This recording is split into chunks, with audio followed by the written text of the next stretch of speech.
آپ سے کہتے ہیں سبحان اللہ بول دیجئے. کیا کہتے ہیں؟ سبحان اللہ بول دیجئے.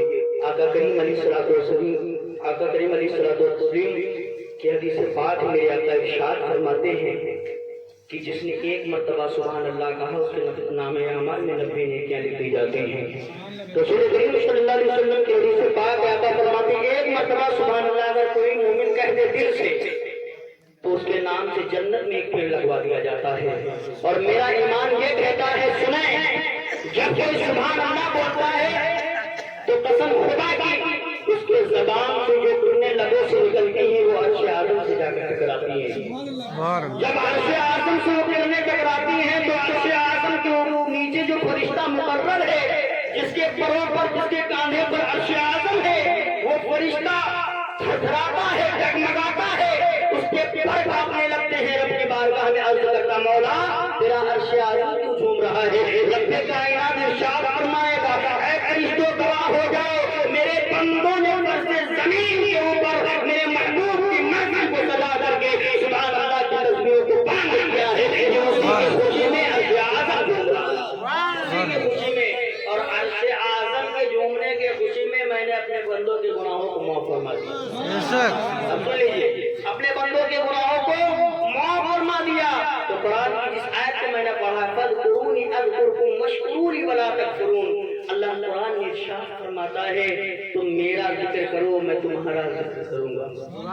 تم مجھے یاد کرو گے میں تمہیں یاد کروں گا. اللہ فرماتا ہے تم پر سے زمین کے اوپر میرے محبوب کی منزل کو سجاؤ گے میں تمہارا ذکر فرشتوں میں کروں گا. تم میرا ذکر پر سے زمین میں کرو گے میں تمہارا ذکر ملائکہ میں کروں گا. تم میرا ذکر پر سے زمین میں کرو گے میں تمہارا ذکر عرش اعظم پہ کروں گا. میں تمہارا ذکر لوح محفوظ پہ کروں گا. میں تمہارا ذکر کرسی پر کروں گا. تم اتنے پیارے ہو کہ جس کے بارے میں آقا کریم خود فرماتے ہیں کہ میں نور اعلیٰ نور ہوں میرے امتی بھی نور ہوں. سبحان اللہ سبحان اللہ. ایک مرتبہ حضرت موسیٰ کلیم اللہ نے رب کی بارگاہ میں سوال کیا مولا یہ بتائیے پروردگار عالم کہ کیا مجھ سے نزدیک آپ سے کوئی گفتگو کلامی کرتا ہے بات کرتا ہے؟ تو رب کائنات نے حضرت موسیٰ علیہ السلام سے ارشاد فرمایا موسیٰ تمہارے باپ ایک نبی ایسے ہیں جن کو محمد عربی صلی اللہ علیہ وسلم کہا جاتا ہے. ان کی امت کو ایک ایسا مہینہ ملے گا کہ جب وہ مغرب کے ٹائم سوکھی زبانوں کو لے کر کے سوکھی اونٹوں کو لے کر کے اور افطار کے وقت بیٹھیں گے اور جو دعائیں وہ مانگیں گے میں ان کی دعاؤں کو قبول فرماؤں گا. اور موسیٰ میرے اور تیرے بیچ میں 70 پردوں کا فاصلہ ہے 70 پردے پڑے ہیں لیکن جو میرے محبوب کے امتی افطار کے ٹائم میں جو دعا کریں گے اس وقت ایک بھی پردے کا فاصلہ نہیں ہوگا. اب سنیں آپ کتنے اعلیٰ ہیں.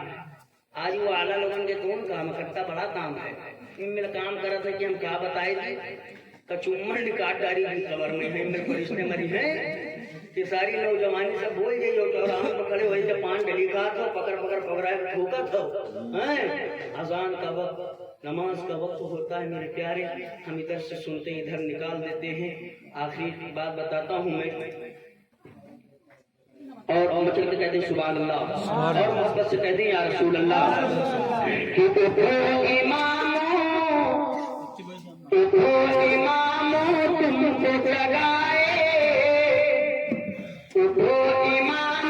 تم کو جگائے اور تجھے صبح کی اذان بلائے تو اب تک سو رہا ہے. سبحان اللہ اب تک سو رہا ہے. پیغام میں اپنے بھائیوں کے لیے دے رہا ہوں جو آج اپنے بسترے پر سو رہے ہیں کل ان کو راحت قبر میں حشر میں نہیں ملنے والی. میرے پیارے سنیں کہ اماموں تم کو جگائے اور تجھے فجر کی اذان بلائے تو اب تک سو رہا ہے. سبحان اللہ سبحان اللہ. آج میرا شریف ہے تو اعلان بار بار کیا جاتا ہے لیکن سننے نہیں آتے. سنو کہ یاد الہی